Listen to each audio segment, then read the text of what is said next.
eyes burn! My throat burns! Oh no, I missed! No! Yes! No! God dang it!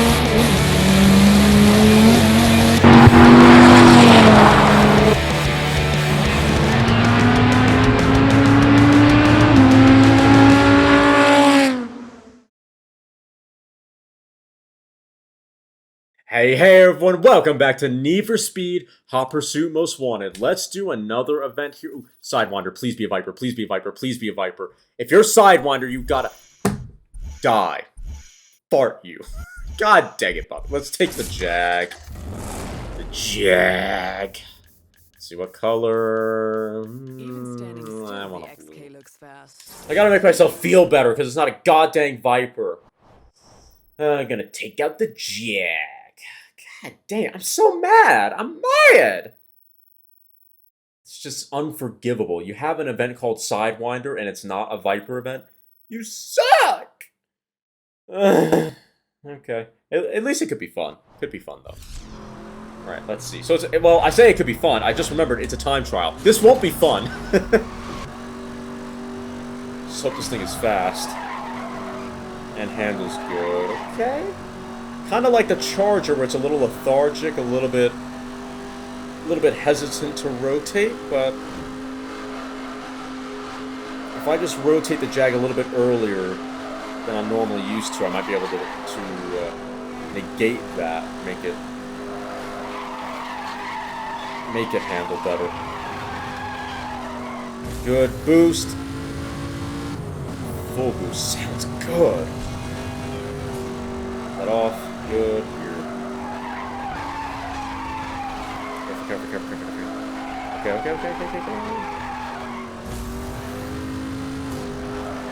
Whoa, be careful.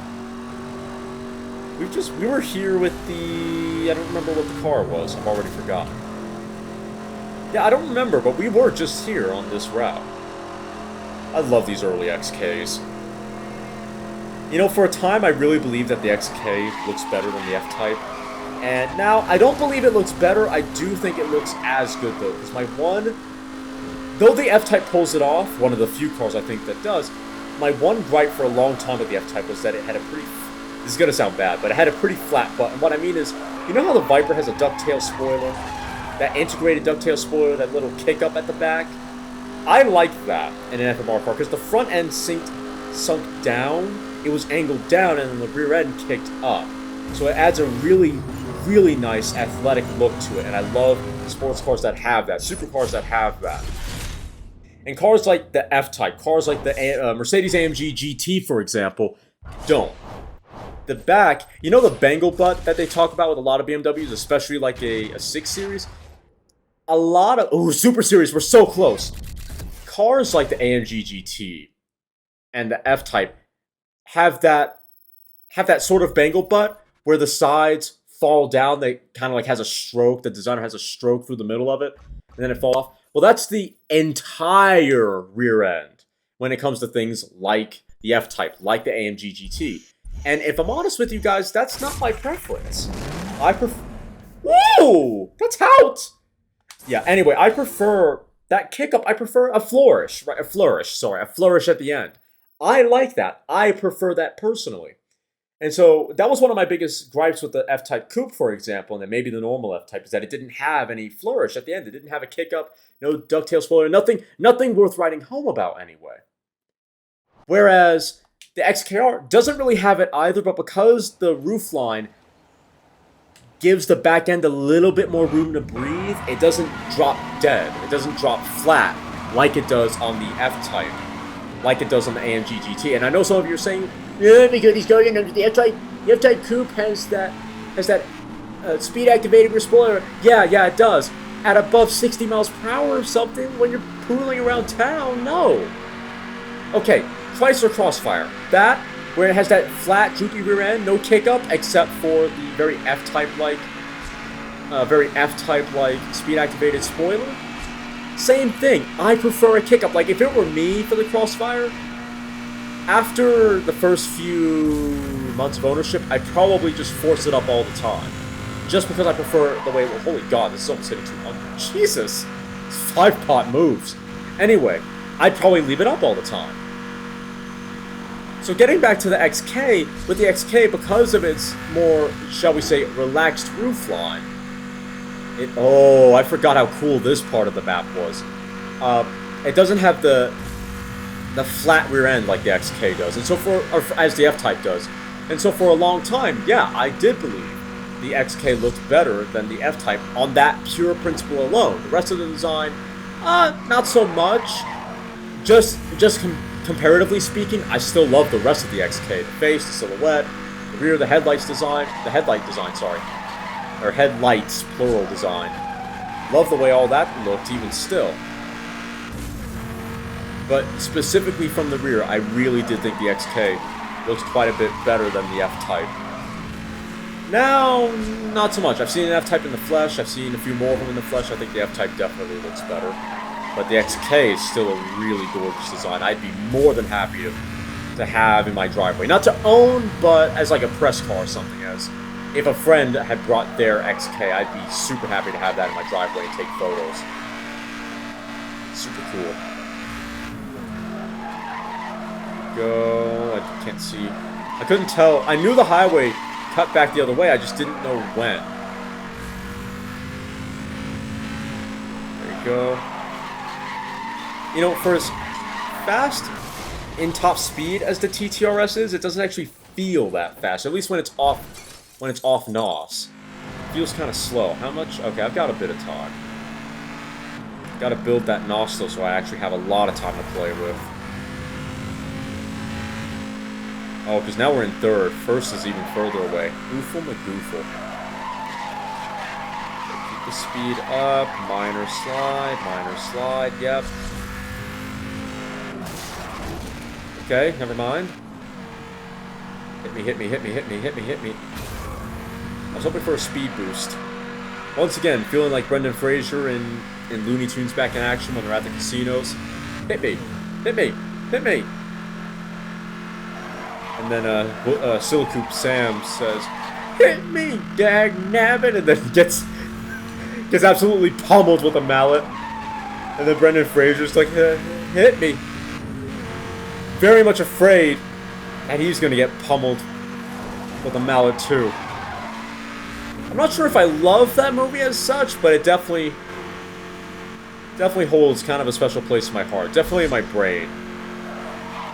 Hard to forget bits of that movie. You know what's funny? What's interesting about that movie from a car guy perspective, from an automotive perspective, they use a TVR Tuscan in that movie.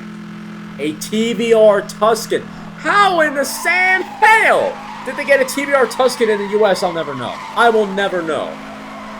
I think that I didn't know it at the time. Maybe I wasn't paying enough attention, but that movie, I think that movie might have introduced me, or was the second just any kind of media to introduce me to TVR outside of Top Gear. Might have been the first too. Non-car guy movie introduces car guy to TVR. Go figure. And a Looney Tunes movie at that. Go figure. Alright, Coolio Foolio. First attempt, big time win. You love to see it. Was that the second event we've done? I think it was. I just don't know if I need to do a cop race now, or if I can do one more, let's see, let's do this one. One more racer. I don't want to say racer race, because that's stupid, but for lack of a better word right now, do one more racer race. Do one more. You know what? I never go black. Let's go black. I think it works on this car. One of the few cars it does genuinely work on.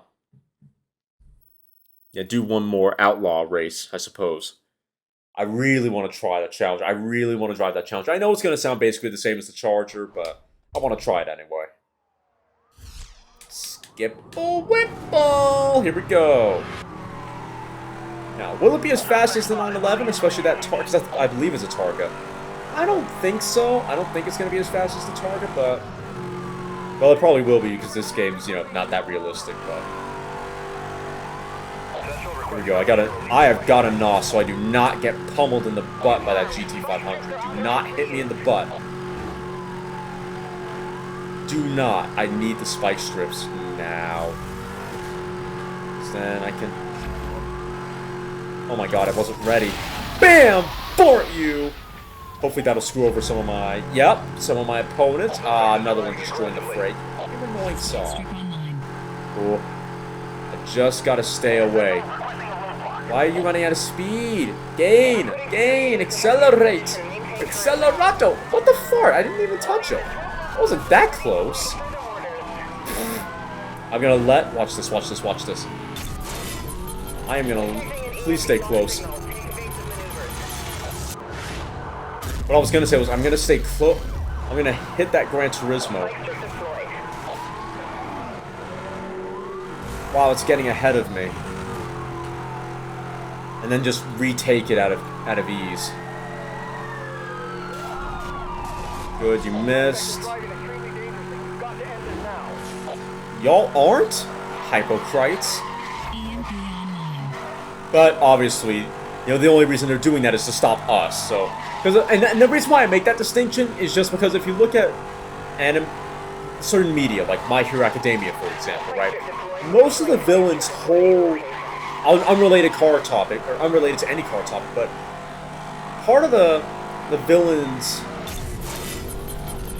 motivations is that, you know, why is it wrong for them? Why is it wrong for... Oh, go on the outside. Thank the Lord. You know, why is it wrong for them to use their powers, but it's right for the heroes to use their powers? Right? There's a hypocrisy there that they recognize. Well, they believe they recognize. The difference between the heroes, the blatantly obvious difference between the heroes and the villains... Let me just try and get ahead.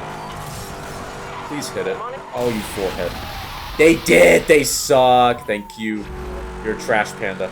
The obvious difference between the heroes and the villains in My Hero Academia is that the heroes only use their powers to stop the villains, because the villains are just using their powers for personal gain and to harm people. Like, that's it. That is the only reason why they use them. So, you know, some of the villains' motivations are a little more... They're a little grayer, right? The hypocrisy is not as easy to dispel, but for a lot of them, for most of them, what was it, in Season 5, spoilers, if you don't want spoilers for Season 5, then just, I don't know, mute or something. In Season 5, when Endeavor's other son... No! And I'm still sliding, this is bad. I was about to say. Let me just... Bollocks. Fart you! I was hoping to EMP him to keep him out of my way. But yeah, when that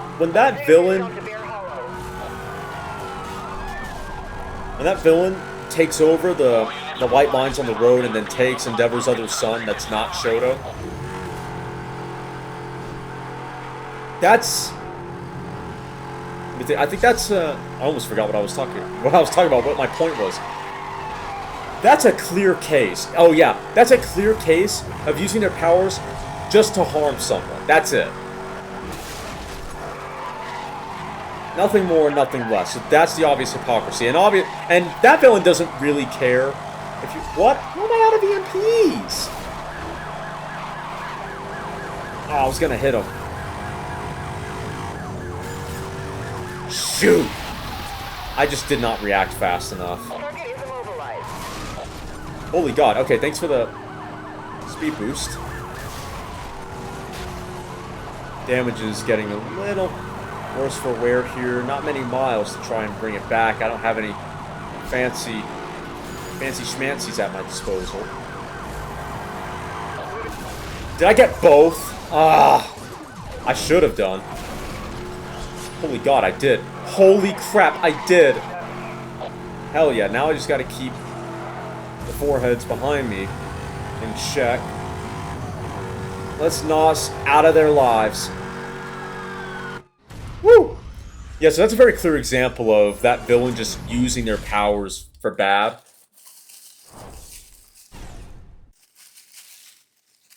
All they're doing is trying to harm someone, that's it.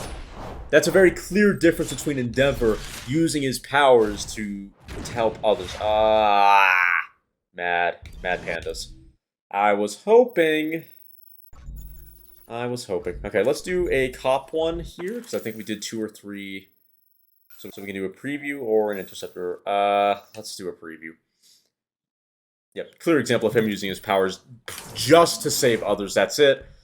I can't think of... I know there's some, I just can't think of any off the top of my head. Of villains who use their powers in a more gray area. But there's a lot of, there's a lot of villains where they just became villains because of how their quirk works and how people judge them and kind of push them towards that life by being dirtbags, frankly. They weren't born villains, they weren't born evil, they weren't born bullies, but because of how people treated them, they moved in that direction. A very realistic interpretation. I say interpretation, but just reality of how life works. Not everyone... Some people do start out kind of messed up. Some do. A lot don't, though, but they get pushed that way because of how others treat them. Their villain origin story, but literally, right? That does genuinely happen. And so, My Hero Academia gets that absolutely right. And so for the villains that use their powers to hurt society because society hurt them, well, they're not justified in what they're doing, because just because someone else hurts you does not mean you get to hurt a bunch of innocent people that literally did nothing to you. But it does make it much more understandable why they're lashing out, right? They're hurt. They're mentally damaged. It makes sense. This is a lot deeper than... Like, this is a hella deep episode for as stupid a game as Need for Speed Hot Pursuit.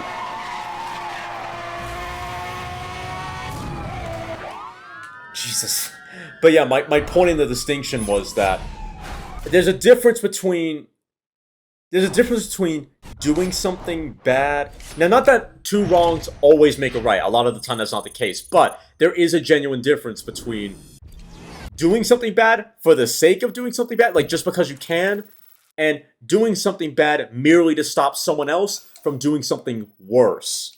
Right? And that's the relationship that we see here in Need for Speed Hot Pursuit. Man, I shouldn't have skipped that. And that's kind of... And so, oh, yeah. Oh, I want the Targa. Woohoo! Hot. And that's kind of what we see, though, sometimes in... That's kind of what we see a few times in My Hero Academia. That's what we see in other media, Western comics and that sort of thing. Where the only reason someone's doing something bad, the hero... What sets them apart from the villain is that they don't want to do that bad thing. They don't want necessarily to harm someone like that. They don't do it just because they can. They do it to stop the other person from doing something far worse. That's why it's much more honorable. As in its entirety, no, but comparatively speaking, yeah. It's what you gotta do. It's a necessity. Oh, EMP? Hell yeah, this will be easy. I love the color scheme on this 911.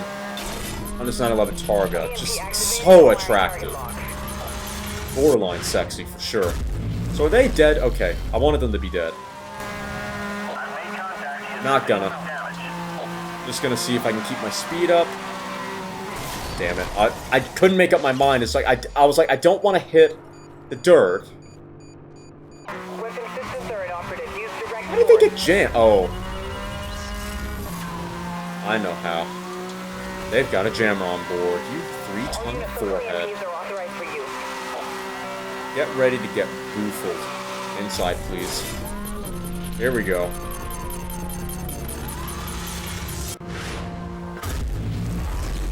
Lovely. How did you get behind me? See, if only I had spikes now.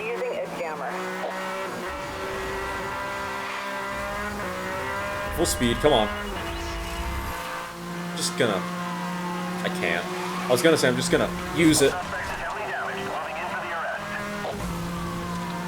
Try to get this over with as fast as possible. There we go. Bam-a-lamma. Kaboofaloofled. But yeah, so that's what sets the cops apart in this game from the racers, is that they're only doing all this crap and driving dangerously and whatnot, which they still shouldn't be doing, because, we sort of provoked them, right? They're not doing this because, in the game anyway, they're not driving like this because they can. because whatever. They're doing it to stop us from doing something far worse. The moment they boofle us, they'll start driving like normal. Well, that is going to be it for this episode of Need for Speed Hot Pursuit, ending a little bit early. That was a much deeper episode as far as topics than I meant it to be. Hey, if you enjoyed that, and I hope you did, please make sure to like, comment, share, and consider subscribing. And if you do subscribe, thank you very much. I really appreciate that. Please make sure you hit the little notification bell and then all notifications. That way you're notified every time I upload. I will see you all next time.